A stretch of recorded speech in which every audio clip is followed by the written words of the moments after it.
feeding mama. Come on, you eat first. Go eat. You eat. 5, 5, 5. Allah, he pipi. No, it's okay. He doesn't know how to hold 5. High 5. Oy, where is your amo, Oso? Where is your amo? Agoy, si Oso takuag kaon, oy. Buragway kaon, oh. Kaning ero na mo, this dog is our neighbors. But his amo is in the hospital kasi may cancer man siya. So, also, he's just walking around. He looks like he's a supervisor.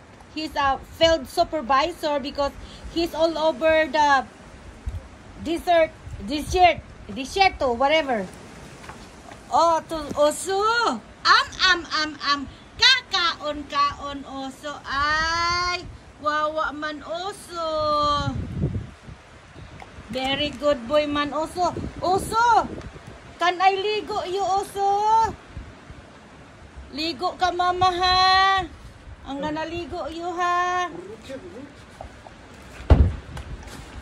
Ang ganaligo, Oso. Kasi wawa. Ayo, don't move around, Dad. Osito, Oso, may lolo, Oso. Because he's scared. Oh, tingnan mo.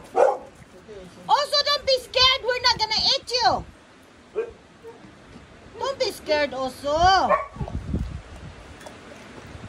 We love you, Oso.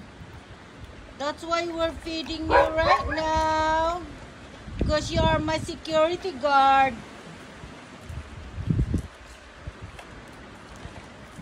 Oh, wala. Lakaw na po si Oso. Oso, come here. Finish your food. Finish your food, Oso.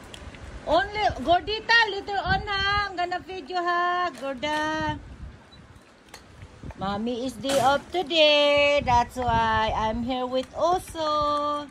Feeding Oso. Oh my God, si Oso, he eats rice. Spanish food mixed up with American food.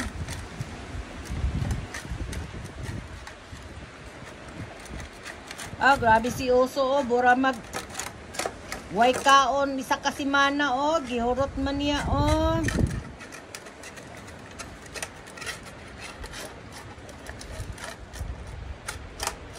Good boy man, Oso. Wawa. Give mama 5. Give mama 5. Uy, uy.